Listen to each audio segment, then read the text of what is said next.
So when you really think about it, Friday the 13th is probably the weirdest movie series of all time. They've literally done it all with Jason. They've changed his look, they've killed him off, they've had a copycat killer, they've turned him into a zombie, they put him on a boat, they put him on a space, they've made him a body jumping demon. He's even battled Freddy Krueger. It's like each movie is its own little world, but I guess that worked because there's a little something for everyone in this series. So as I go over this series, I have a very special guest with me here today who's going to help me review it all. He is one of the closest friends here at the MTO Review channels, who I'm sure a lot of you are familiar with. Please welcome Game4play3. Yo, what's up, everybody? Thanks, MTO, for bringing me on for this and everything. Man, I can't believe it. This is really 5 years in the making, man, because we talked about this 5 years ago, and then here we are. I just don't know what to say. Just say wow in general. But yeah, this Friday the 13th series is really something that we all know and love, and then we love the series because of its cheesy, corny antics, and then we're all Jason fans, and at the end of the day. But I guess it's up to me to explain how we're gonna do this. So we're gonna talk about all of the Friday the 13th films within the franchise, even Freddy versus Jason, as well as we're gonna talk about some fan films. We picked 3 fan films from YouTube: Never Hike Alone, Never Hike in the Snow, and Friday the 13th Vengeance to put on this list as well. So in total, we're gonna talk about 15 movies. All right, so you guys ready for this? Here we go with the 15 movies of the Friday the 13th franchise. So number 15 on my list is Part 5. All right. So horror films are notorious for killing off black people in it, and it's just racism in general. But Part 5 has one black person survive, and it's a little kid. We'll take our wins because right, this year has been crazy with all the black killings and everything. But let's get beside the point. Why I don't like Part 5. One, Jason's not in this movie. Two, the killer was Roy Burns, some ambulance guy, because his son got killed from one of these retards that were living at the facility and everything. Overall, like the film was just like opposing people who have mental issues and stuff, and then there eventually could be serial killers and stuff. Overall, nah, I don't know. I still didn't like Part 5. They have Jason. The only thing I liked about it is like a black guy survives, and that's really it and everything. But it's a fun watch, I guess, if you want to watch it, and it helps with the continuity. But overall, no, Part 5 is just eh. So I definitely agree that part five was definitely racist, but at least they had that. Like you said, at least there was one redeeming quality. There was at least one redeeming quality about that movie. Whereas this movie that I'm about to talk about, there was absolutely zero redeeming qualities, and that's the worst movie of this entire series. Is without a doubt Jason Goes to Hell. Why? Because up until a few years ago, I didn't even know that this movie existed, and for good reason, because this wasn't even a Jason movie. No, Jason gets killed off within the first 10 minutes of the movie. No, instead, it attempts to be a body jumper movie where a bunch of random average jobbers get possessed by the spirit of Jason. Now, I enjoy the body jumper concept. I think it's interesting to feel like the killer could be anyone at any time, but this movie doesn't even give us that element. It shows us who Jason jumps into every single time. So even if this wasn't a Friday the 13th movie, even if this was just its own body jumper movie, it still doesn't even do that right. But as a Friday the 13th movie, this is probably the biggest slap in the face to any franchise in the history of time. And I don't understand how you could break any of the other ones or below this one. So I'm just going to say it right now. If we ever do a worst movies of all time list, I can absolutely guarantee you that this one will definitely be in the top one. Well, buddy. Well, Part 9 was crappy, but you didn't have to put it at the bottom of your list and everything. It gave us the teaser to Freddy versus Jason, man. Come on. Going into my number 14 is Friday the 13th Part 2. Okay, so why is Part 2 like near the so low on my list? I don't know. I felt like it was just a rehash of the first one. Granted, it was like a year after the first one and everything. Only good I can see it is like you finally got Jason as the killer. Jason has his shack. He has his mom's head. You got all the tropes that go associated with Jason. I don't know. I just felt like it didn't really make sense to me because, like, one, how did Jason track down the girl that killed his mom and everything? Did he use his smell powers or whatever? He walked all the way from Crystal Lake over to her house and he killed her in like the first 10 minutes of the movie. Like, I don't know. This is where the franchise starts to that makes sense and everything. Um, I guess the characters were good and everything. Jenny was a good final girl. She kind of started that trope where the final girl survives, and then she has to take out the bad guy. But other than that, like the ending was the same as the first one. Is like she kills Jason. Jason's dead, and at the end he does a jump scare like he did from the first film. So I don't know. I felt like it was just a rehash of the first one. I'm not too keen on part two. Like everybody likes. Some people like part two. I am not one of those people. Yeah, even on my list as I was going through this, like this was like the one movie, like even with the worst ones, I can at least remember moments from it. Whereas, yeah, with part two, like it was mostly just I couldn't remember anything until I actually went back and watched it. So I guess I can understand from your perspective why you would rank it so low. Speaking of the first one, up next on my list is the original Friday the 13th. Now, the series in general lacks any real characters or a story that you can get behind. So the only things you can really look forward to going into a Friday the 13th movie is the chills, the kills, and the boobs. And compared to all the other ones, this one delivered the least amount of that, which is why I rank it as the worst Friday the 13th movie of the series for me, because I don't count Jason Goes to Hell as in the Friday the 13th movie. I can understand what you're saying. Like, you can't be too harsh on them because it's like literally the first movie. It accomplished what it set out to do, made millions and stuff, and then they had sequel after sequel and everything. But I can see why you put it down on your list at number 14. But going to my list, number 13 is part 9. Okay, so why is part 9 number 13 on my list? Okay, so one, I think we can both agree on this, is that Jason is barely in this movie. Like, what the hell? How do you have Jason Goes to Hell and Jason's only in the movie for like 20 minutes and everything? It doesn't make any sense. Two is like again, we got the racism in this or whatever. Jason possesses a black guy because like the guy has Jason's heart and then he eats it like it's fried chicken or something. Like, what the hell was up with that and everything? It just made us look even worse at everything. The racism in horror films need to stop. Anyway, I'm getting off track. No, so here we go again with part 9 and everything. So Jason's in there, and then like his appearance is like weird. He's like mutated and everything, and that comes from part 8 because like at the end of part 8, he's in the sewer, and then like the chemicals hit Jason, and he turns into a kid. And apparently in the novels and stuff, it says that Jason's body drifted all the way from New York all the way back to Crystal Lake. Again, we got these weird continuities and stuff not making sense in this franchise. Like, what the hell? And everything. Overall, though, like part 9, I guess the only cool thing is Creighton Duke. He was cool in that movie. He was kind of, he should have actually been the protagonist versus the other white dude. I can't even remember his name. He should have took out Jason, and then he should have took him to hell and everything. But beggars can't be choosers or whatever. But no, part 9 is 13 on my list because I don't necessarily really hate it, but I'll probably watch it once in a while, maybe every 10 years or something. Yeah, I don't know. I just think there's some opinions that, are just flat out wrong. And I definitely think that that's one of them. Anyway, coming up next on my list is A New Beginning. Now, even though on paper, this should be the worst film of the series, like you ranked it, because, yeah, spoiler alert, it's not the real Jason. I still rank this above the original because overall, I think it was more entertaining and there was a lot more nudity to make up for the lack of quality. So that always helps. And I'm also not that bothered by the idea that it wasn't really Jason because when you think about it, before this, there never really was a real Jason to begin with because it was always a different actor that played Jason. It wasn't until the next movie where Kane Hodder took over as what everyone knows as the real Jason now. So I don't think it really matters in this case, but I still think that just the fact that this whole movie was just one big swerve keeps it from ever being considered a good Friday the 13th movie. I don't know, man. I think you're giving that movie too much credit for what it is. That movie sucked. No, okay. But going on to my number 12 is Friday the 13th, Part 8, Jason Takes Manhattan.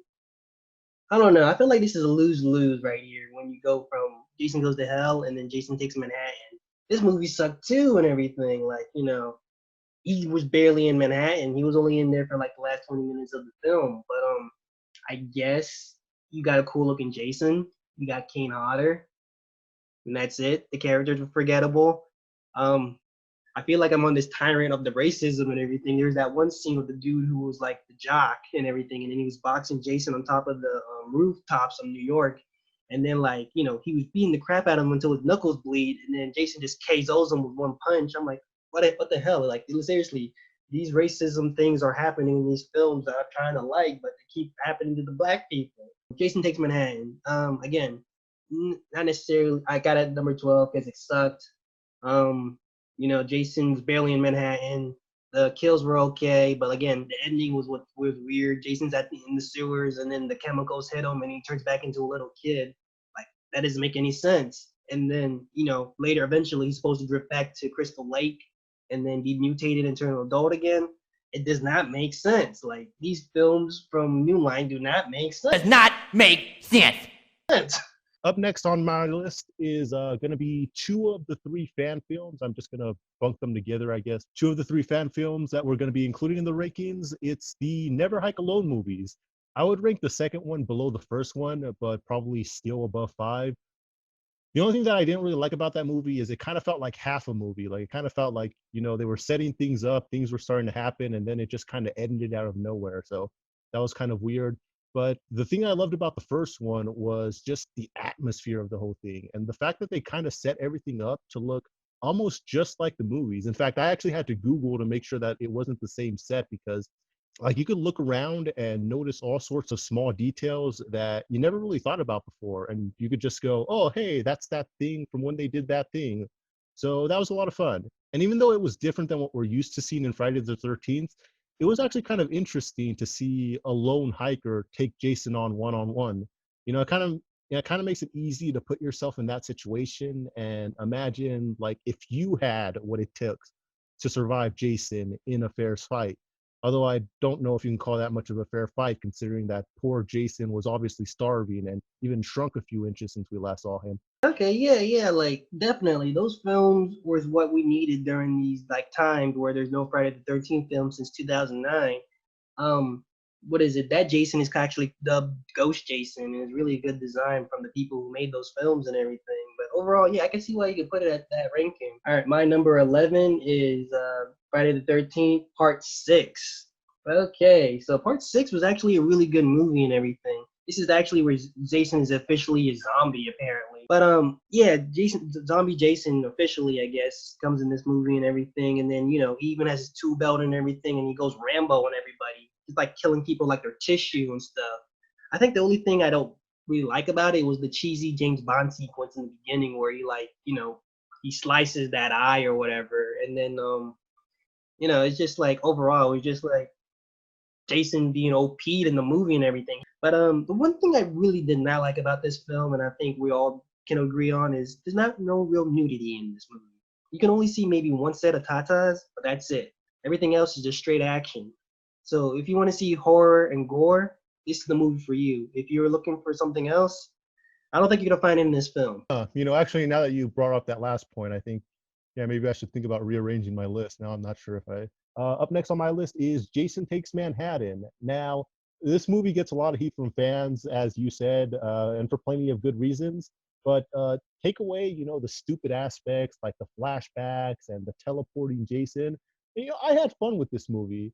Oh, and the sewage scene, as you mentioned, like that was like the most retarded thing. I think of everything. I think that was even more retarded than the body jumping Jason. But while I do agree that it was disappointing that Jason spent no more than 5 minutes in Manhattan, even though the name of the movie was Jason Takes Manhattan, I personally wouldn't have minded if this entire movie took place on the boat.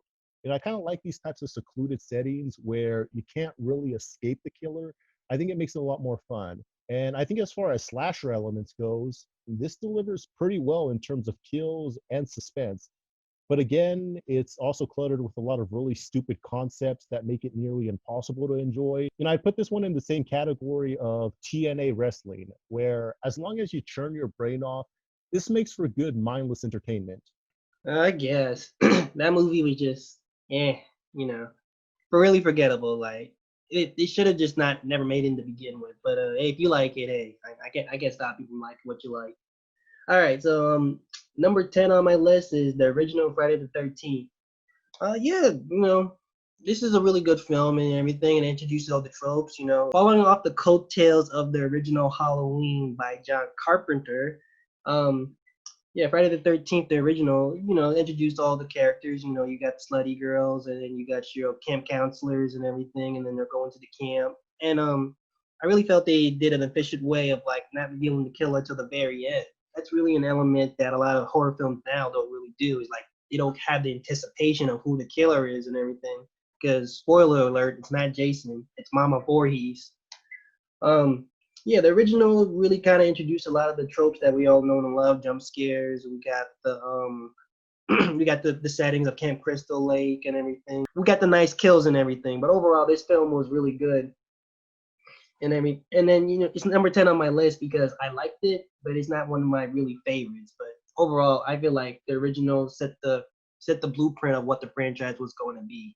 Yeah, definitely. I can definitely appreciate the original for what it was. You definitely hit a lot of great points on that one. And like you said, it definitely set the bar for what, even though it wasn't Jason himself, it kind of like everything about it is what Jason would eventually become. So you're definitely right on that aspect. Yeah. So coming up next on my list is Friday the 13th 2. Now, honestly, I keep forgetting which one this is and have to keep reminding myself what happened. And based off that, it is hard to rank it any higher, but from the little details that do stand out when you actually look back and remember, I think that they are worthy of being ranked above the other movies. This had some of the most memorable kills in the series, I think. Hell, it had probably the most memorable one with that guy that got the axe to the face and then fell down the stairs. That was hilarious. And the ending was also pretty intense. Like, I think that was probably one of the best endings and one of the best standoffs between Jason and a final girl in the entire series. Plus, as far as nudity goes, this has some of the best tits in the entire series as well. So I feel it deserves a high spot on this list just for that alone. But yeah, aside from all of that, you're vaguely going to remember most of anything else in this movie, aside from the Chainsaw Man Jason, which obviously was the worst Jason of all the real Jasons in the entire series. Okay, so number 9 on my list is part 3. This is the introduction to Jason wearing the iconic hockey mask. All right, so you got like the loser Shelly. He tries to be funny and then he wants everybody to like him and everything. And ironically, he wears a hockey mask and scares one of the girls.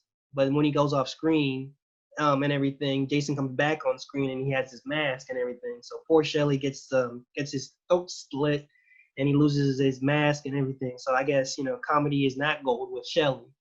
But no, yeah, part 3 really introduced really Jason as like a lumbering huge guy and everything. He started like gaining weight and he got bigger from part 2. I don't know how he's surviving in the woods. I don't know what he's eating, but he's eating his meats and dairies and stuff. Like I guess he had his milk. But yeah, part 3 was really good. Characters are likable. You got the stoner hippies, you got the bikers, you got really likable characters and everything. It's a shame that 90% of them all die at the end. But no, yeah, I really like part 3 because it introduced the mask and we all know and introduced us to Jason we all know and love. Yeah, I didn't even think about that. Though. Yeah, how the hell did Jason go from being like a skinny farmer with a bag over his head to this menacing dude in a hockey mask? And this was like what, like 1 year after the other one, wasn't it? Like that's fucking crazy. Supposedly, So, like these days, don't even, some of these movies don't even take place. I mean, in between on Friday the 13th. Some of these take place like in the same week or the next day. So continuity, right? yeah, ironically, that's next on my list is Friday the 13th Part 3. Just like you said, although we typically don't care much about who lives or dies in any of these movies, I think this one might have been the closest of all the other ones to actually giving us a reason to like at least some of the characters. Shelley, I think, is a prime example of a character that you're going to feel strongly about either way. Like, whether you love them or hate them, you're going to feel something. There's no in between with them. And that's another thing that this one did well was giving you characters that you not only wanted to see survive, but also asshole characters that you wanted to see killed off in some brutal form. So even with those characters, it made you want to see them die, other than just for being bland characters that you only want to see killed because you don't care about them one way or the other.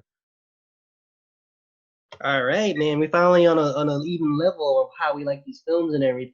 All right, let's go. Let's go. Okay, the number 8 on my list is Never Hike in the Snow. Yes, everybody, we finally got to a fan film on YouTube of Friday the 13th. Overall, I really like Never Hike in the Snow and everything, but again, it was just too short. I don't know. I think in total, this movie was almost 40 minutes in total, and then it felt like part of a streaming episode series that's probably gonna be on Netflix or Hulu or something. I feel like they're building up to something more, but overall the kills were nice. The atmosphere was nice, and then we actually got a smart Jason. This Jason's actually like Rambo. I feel like it had inspirations from the 2009 film because he brought back the bow and arrow and everything. But yeah, I rank it at number 8 because They did a good job, and they had a small budget, but they did a good job. Now that you mention it, that actually does kind of make sense. Like maybe it's going to be a part series that follows up because they set a lot of things up in that one that it just feels like you're not just going to leave it at that, are you? I don't know, but up next on my list is another indie film, and that's Friday the 13th Vengeance. Now, my only real complaints about this one are that there's like 100 different characters that we're flipping back and forth between throughout the first quarter of the movie, which was obviously just filler to up the body count. But at least the kills here were all different and unique, even if a little over the top, but that's to be expected from a Jason movie. But for the characters you're supposed to care about, this at least gives them a good backstory that almost makes you want to get into them. And I also thought that the addition of Jason's dad was pretty interesting. Like off the top of my head, I can't remember if they ever really mentioned what happened with Jason's dad, but it is an interesting idea that in canon would actually make a decent backstory to explain Jason's history, at least more so than making him a freaking baby Freddy Krueger looking body snatching demon, that's for sure. Oh yeah, and as far as nudity goes, this definitely ranks up there in some of the best at giving you just about everything that you love about pointless horror movie nudity, giving you everything from random camp sex to random lesbian scenes to even a random stripping scene for literally no freaking reason. So all in all, this one definitely captures the spirit of Friday the 13th as good as you possibly can. Oh yeah, definitely. I agree with all the points you just made and everything because it has all the love letters to the Friday the 13th series, and it actually brought in Jason's dad, Elias Voorhees. Supposedly in part six, there's some um not footage, but there's concept art of them talking about Elias Voorhees, and that's how Jason got resurrected using voodoo and everything, and then bring for the fans to make a film about him and bring him in this atmosphere was just awesome. But yeah, I had that little ranked up higher in my list, but when we get to it, we'll get to it. Okay, so number 7 on my list is Jason X. I feel like this is the only film from the New Line era of the Friday the 13th films that's actually good in my opinion. Here's why.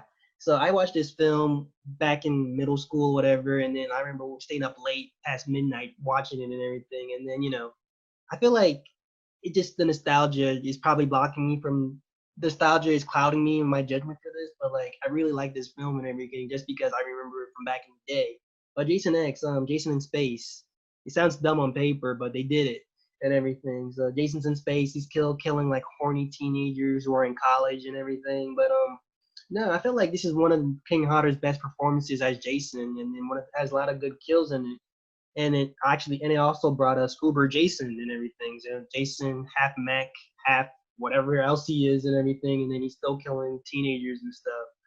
Um, if I watched it today, if I watched it as an adult now, I probably wouldn't like it. But since I watched it back in the day, it's probably because my nostalgia is clouding my judgment on why I like it and everything. But no, Jason X, really good film, and if you ever get a chance to watch it, laugh at it. It's more comedy than horror if you ask me, but yeah, I like it. Yeah, there's another one where we're gonna have to agree on this one. Although I would disagree that the only reason you can like this movie is if you're nostalgic about it. I would probably still love this movie even if I was just watching it for the first time today, because if you've watched any of our other review series, I'm sure you'll notice a trend where I tend to have a high opinion of most of the worst movies in the series, but that's just because I've always been a goofball for these types of meta slasher type of films that don't take themselves too seriously. Come to think of it, I think that's probably why I didn't have any fun with Jason Goes to Hell either, because that one, even with its ridiculously stupid garbage concept, tried to treat it like a serious idea that we're all supposed to accept as canon, rather than the goofy parody that it should have been. Jason X doesn't try to insult your intelligence that way. It knows that it's just another cheesy horror movie following in the wake of the Scream hype, and it just goes all the way with it. So maybe that's why fans hate it so much, but I mean, you at least have to give it credit for having fun and embracing what it really is. All right, so moving further, here we go with my number 6 is Never Hike Alone. Okay, so Never Hike Alone is another fan film that's on YouTube and everything, and it's the debut of Ghost Jason. Um, for what little gore and kills it has, it's actually a real good movie. It really makes you think, put you in the place of the protagonist. What would happen if you came encounter with Jason Voorhees, and how would you survive? Um, Yeah, this is the first one out of this apparently in this like YouTube streaming that series or whatever you want to call it or whatever you want to call it. And yeah, it really sets up the story real well. The guy goes in the Crystal Lake, he finds Jason, and he finds all these memorabilia from the other movies, giving us like Easter eggs from the other movies and everything. And he literally survives for the whole night. And I think the best part is the ending where you have Tommy Jarvis comes back and then he's trying to take out Jason too.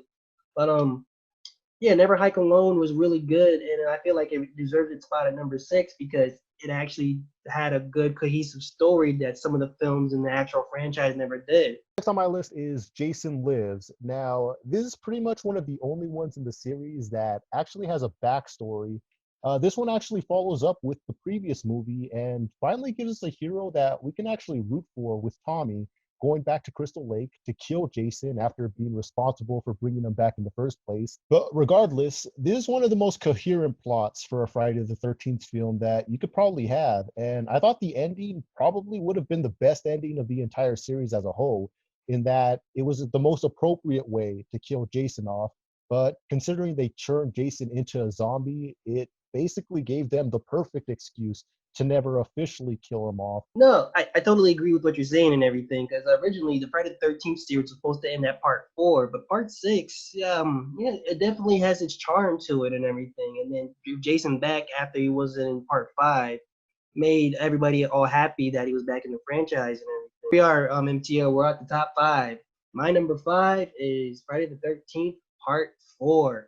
Oh man, I feel like they felt like so. Here was the thing that was going on with Part Four. Part Four was supposed to be the original ending for the film franchise, but we all know that didn't happen. But they really went all out for this one. You got you got Camp Crystal Lake, you got all the teens and everything, and then you got all the nudity and the sex in this movie, man. Like the sex was just beyond crazy in this thing. Everybody's humping each other in this movie. But I think the breakout star in this movie was, everybody's all lovable favorite person, McFly. George McFly was in this movie, man. Yeah, yeah. George McFly was like one of the best parts. And he had that epic dance scene in that movie, man. Oh man, it's just like I watched this movie just because of George McFly because he was just the best part. Nobody cares about little Corey Feldman and how annoying he was. We all came for George McFly in this movie. But yeah, this is his death in the movie was kind of sad. But hey, I don't know. I felt like Marty and Doc went back in time and prevented his death, so Marty could still be born. It also brought us like I guess Jason coming back from the dead for the first time because in part three he got that axe to the head and then went to the hospital and then he came back at the hospital as a zombie. So I guess this is level one zombie versus where in part six he's like level 50 or 1,000. How about level over 9,000 in part six for Jason? But like this is like maybe level one zombie Jason, whatever you want to call it. But yeah, it's really good film, and then had a lot of good special effects. The ending scene where Jason gets killed and he gets the machete back to his face, and then like sliding down. It's real gory and nice. But yeah, part four is number five on my list because it deserved to be there.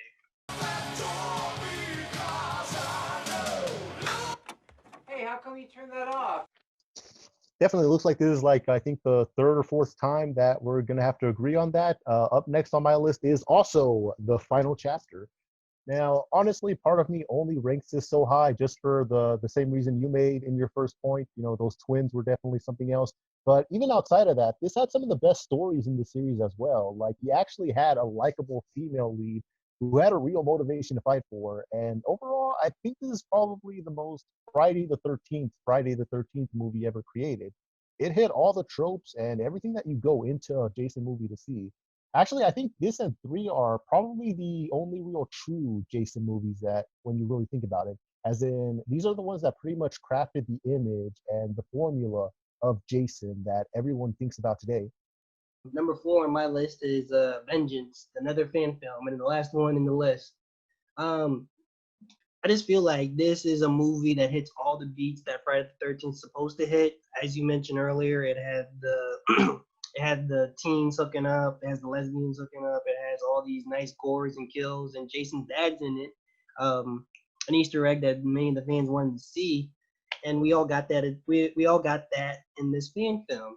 granted it's like low budget or whatever, but just imagine if this film was actually had like a Hollywood movie budget, it would have been 10 times better. I just rank it so high up on my list because I feel like if it did get that Hollywood treatment, it would have been better. But gotta give and take what we got with this lawsuit going on. So number 4 is Vengeance on my list.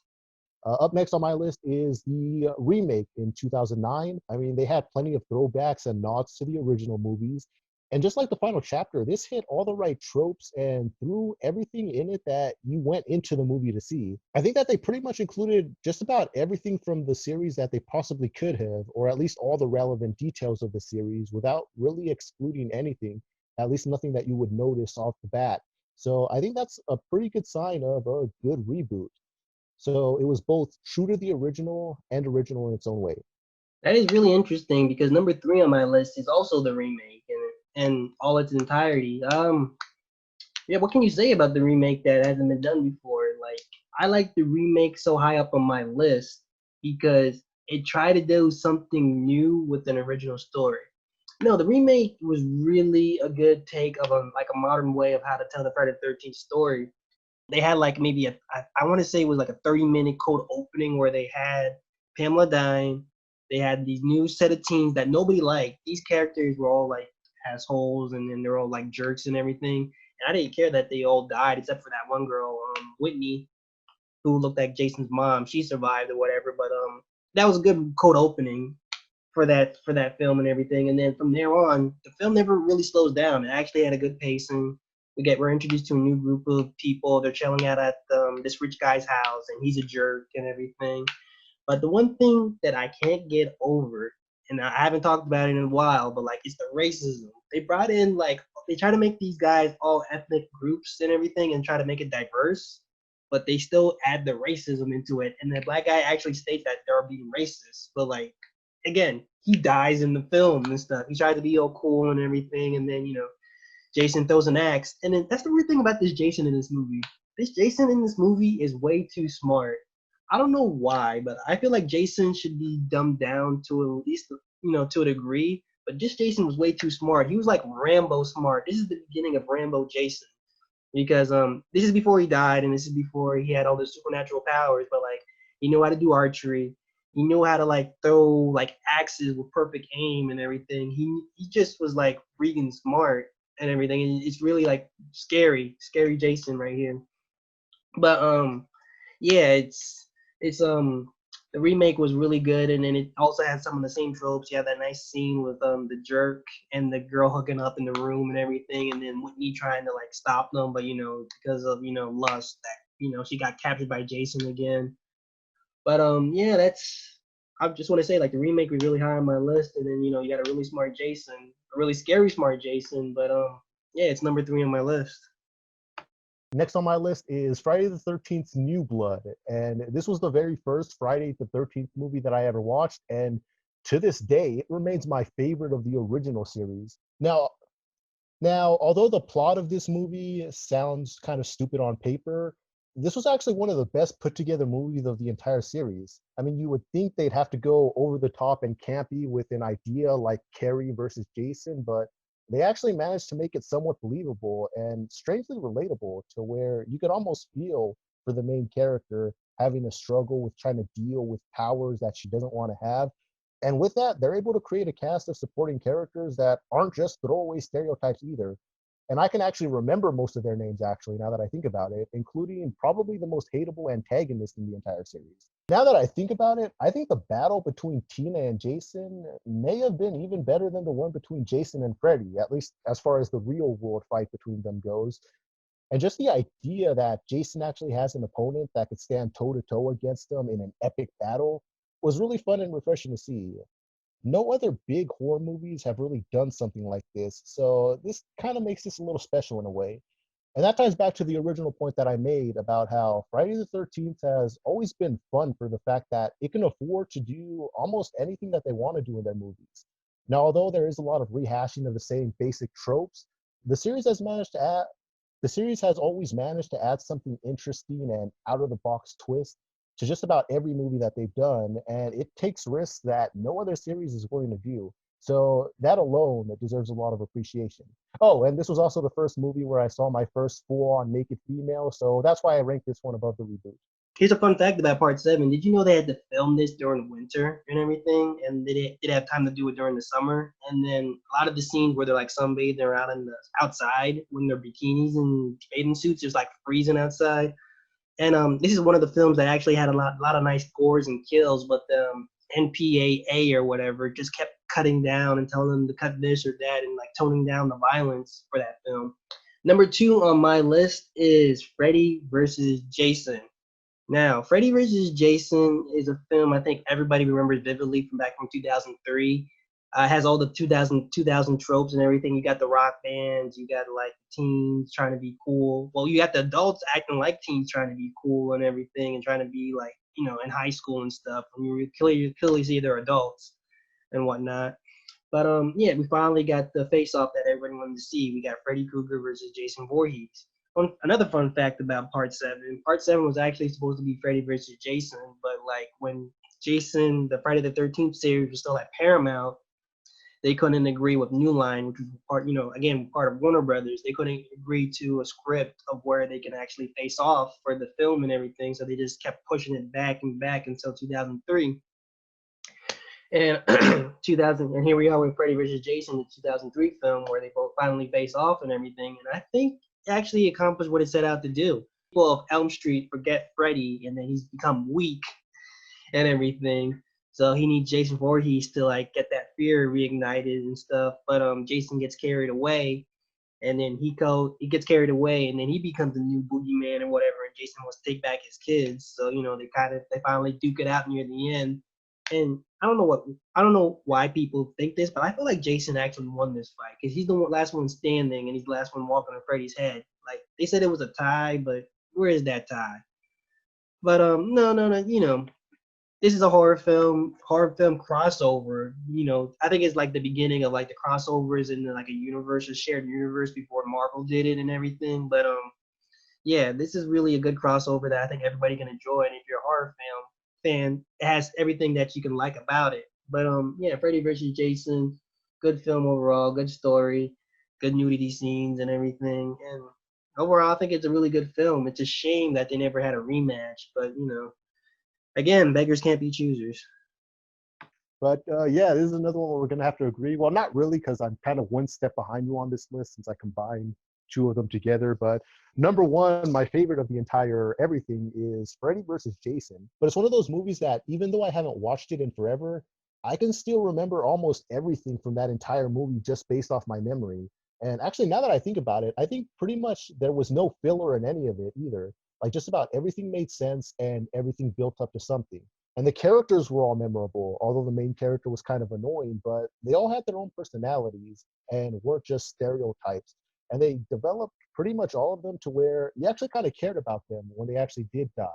And just about everything about the whole Freddy versus Jason thing made perfect sense.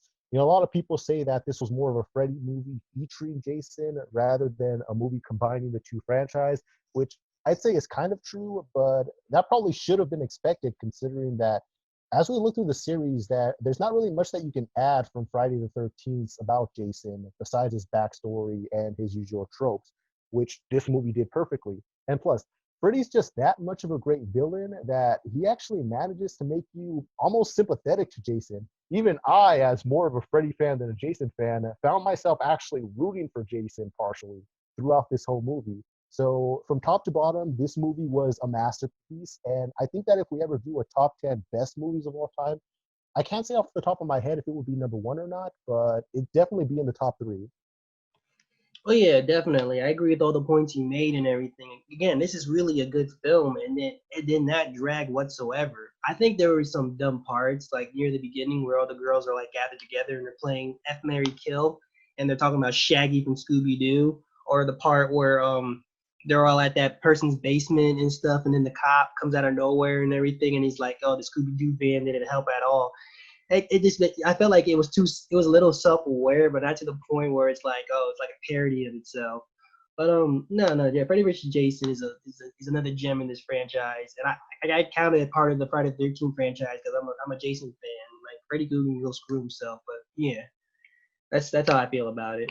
So the moment we all been waiting for, Game for Play 3's #1 list. If you haven't figured it out by now, I don't know, you haven't been paying attention. So here's my #1, Part 7, Jason. This is the debut of Kane Hodder Jason, and it was a debut to remember. This Jason was the most scary looking Jason out of all of them, in my personal opinion. Jason's been in the water for almost over a decade. His bones are showing. His face, his mask is cracked and everything. He looks like utterly scared, and he looks utterly scary in this movie. And then I like the whole supernatural element of making Tina a telekinesis girl trying to fight Jason and everything, and then her going through her issues of her killing her dad and going to this place he doesn't want to go, and then being exploited by that dude who's the doctor and everything. He got what he deserved when he got the the chainsaw blade thing to the chest and everything. But overall, this is a really good movie, and then I really appreciate it for what it was. This is my first Friday the 13th film, to let you all know. So you can call it nostalgia if you want, but I really think it's a really good this is a real good film, pinnacle to the Friday the 13th franchise, because it has all you want. They have nudity, they have the killings, they have a good story overall, and it made sense. Jason got resurrected because a girl with special powers resurrected him, and he's off causing havoc and everything. And then he finally met his match, a girl with telekinesis. It also has one of the face reveals of Jason, and he's just like screaming and hissing, and this movie overall was good. If I could have like a wall of like, if I could have like my on my movie list wall or whatever the films I like, Friday the 13th Part 7 should be there. But I need to get the Blu-ray for that and everything. But yeah, #1 on my list is Part 7. Part 7.